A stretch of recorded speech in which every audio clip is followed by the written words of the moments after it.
पूज्य बाबूजी महाराज द्वारा चर्चित वास्तविक धर्म पर आधारित एक लघु कथा। किसी आश्रम में एक साधु रहता था। काफी सालों से वह इसी आश्रम में रह रहा था।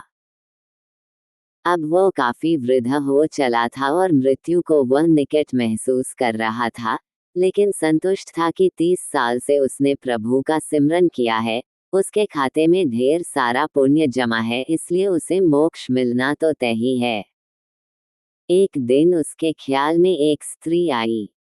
स्त्री ने साधु से कहा, अपने एक दिन के पुण्य मुझे दे दो और मेरे एक दिन के पाप तुम वरण कर लो।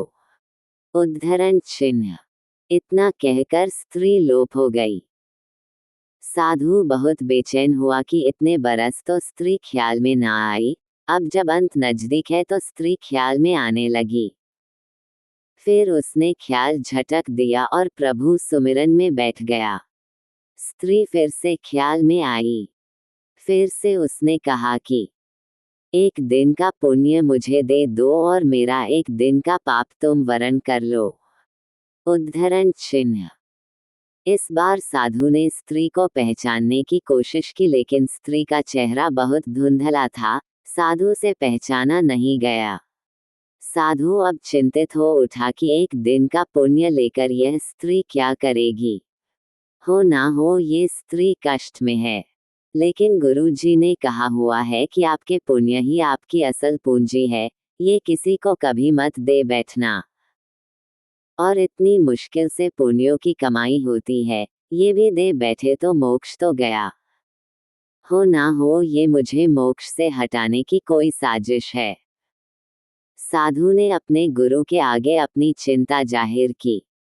गुरु ने साधु को डांटा, मेरी शिक्षा का कोई असर नहीं तुझ पर, पुण्य किसी को नहीं देने होते, यही आपकी असली कमाई है। उद्धरण चिन्ह। साधु ने गुरु जी को सत्य वचन कहा और फिर से प्रभु सुमिरन में बैठ गया। स्त्री फिर ख्याल में आ गई।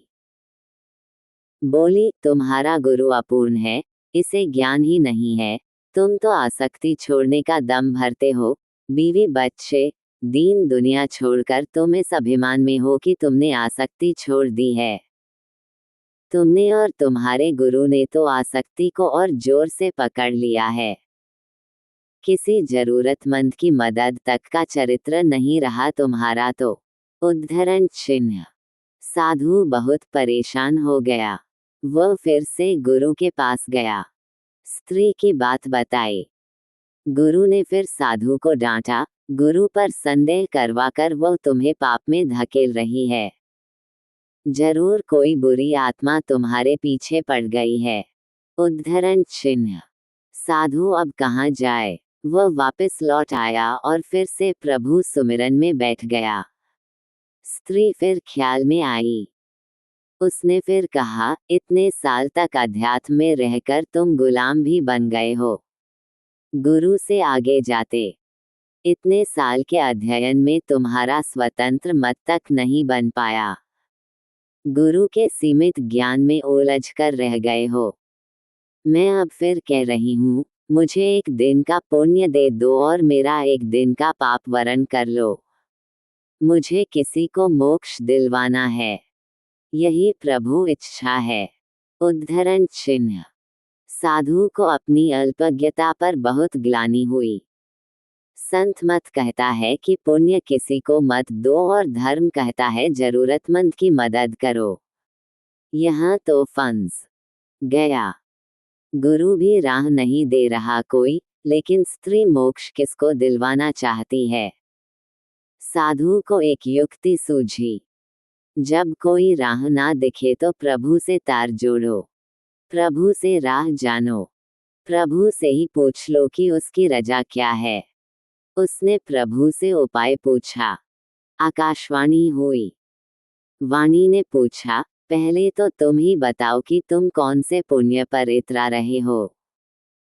साधु बोला, मैंने 30 साल प्रभु सुमिरन किया है।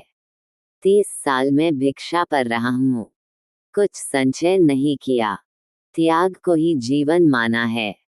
पत्नी बच्चे तक सब त्याग दिया। उद्धरण चिन्ह। वाणी ने कहा, तुमने 30 बरस कोई उपयोगी काम नहीं किया, कोई रचनात्मक काम नहीं किया, दूसरों का कमाया और बनाया हुआ खाया। राम राम, अल्लाह अल्लाह, गॉड गॉड जपने से पुण्य कैसे इकट्ठा होते हैं मुझे तो नहीं पता। तुम डॉलर डॉलर, रुपया रुपया जपते रहो तो क्या तुम्हारा बैंक खाता भर जाएगा? तुम्हारे खाते में शून्य पुण्य है। उद्धरण चिन्ह। साधु बहुत हैरान हुआ, बहुत सदमे में आ गया, लेकिन हिम्मत करके उसने प्रभु से पूछा कि फिर वह स्त्री पुण्य क्यों मांग रही है? उद्धरण चिन्ह। प्रभु ने कहा, क्या तुम जानते हो वह स्त्री कौन है? साधु ने कहा, नहीं जानता लेकिन जानना चाहता हूँ। उद्धरण चिन्ह। प्रभु ने कहा, वह तुम्हारी पत्नी है, तुम जिसे पाप का संसार कह छोड़ आए थे। कुछ पता है वह क्या करती है? साधु की आंखें फटने लगी। उसने कहा, नहीं प्रभु, उसके बारे में मैं कुछ नहीं जानता। प्रभु ने कहा, तो सुनो, जब तुम घर से चुपचाप निकल आए थे तब वो कई दिन तुम्हारे इंतजार में रोई। फिर एक दिन संचय खत्म हो गया और बच्चों की भूख ने उसे तुम्हारे गम पोंछ डालने के लिए विवश कर दिया। उसने आंसू पोंछ दिए और नौकरी के लिए जगह जगह घूमती भटकती रही। वह इतनी पढ़ी लिखी नहीं थी। तुम बहुत बीच राह उसे छोड़ गए थे। उसे काम मिल नहीं रहा था इसलिए उसने एक कुष्ठ आश्रम में नौकरी कर ली। वो हर रोज खुद को बीमारी से बचाती उन लोगों की सेवा करती रही जिन्हें लोग वहां त्याग जाते हैं।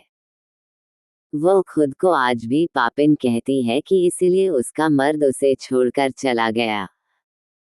प्रभु ने आगे कहा, अब वह बेचैन है तुम्हें लेकर। उसे बहुत दिनों से आभास होने लगा है कि उसका पति मरने वाला है। वो यही चाहती है कि उसके पति को मोक्ष मिले जिसके लिए वह घर से गया है। उसने बारंबार प्रभु को अर्जी लगाई है कि प्रभु मुझ पापिन की जिंदगी काम आ जाए तो ले लो, उन्हें मोक्ष जरूर देना। मैंने कहा उसे कि अपना एक दिन उसे दे दो। कहती है मेरे खाते में पुण्य कहाँ होते तो मैं एक पल ना लगाती, सारे पुण्य उन्हें दे देती। वह सुमिरन नहीं करती, वह भी समझती है कि सुमिरन से पुण्य मिलते हैं। उद्धरण चिन्ह। मैंने उसे नहीं बताया कि तुम्हारे पास अथाह पुण्य जमा है। पुण्य सुमिरन से नहीं आता। मैंने उसे कहा कि एक साधु है, उससे एक दिन के पुण्य मांग लो, अपने एक दिन के पाप देकर। उसने सवाल किया कि ऐसा कौन होगा जो पाप लेकर पुण्य दे देगा। मैंने उसे आश्वस्त किया कि साधु लोग ऐसे ही होते हैं। उद्धरण चिन्ह। वह औरत अपने पुण्य तुम्हें दे रही थी और तुम ना जाने कौन से हिसाब किताब में पड़ गए। तुम तो साधु भी ठीक से नहीं बन पाए। तुमने कभी नहीं सोचा कि पत्नी और बच्चे कैसे होंगे। लेकिन पत्नी आज भी बेचैन है कि तुम लक्ष्य को प्राप्त होवो। तुम्हारी पत्नी को कुष्ठ रोग है, वह खुद मृत्युशैया पर है लेकिन तुम्हारे लिए मोक्ष चाह रही है। तुम सिर्फ अपने मोक्ष के लिए 30 बरस से हिसाब किताब में पड़े हो। उद्धरण चिन्ह। साधु के बदन पर पसीने की बूंदें बहने लगी, सांस तेज होने लगी।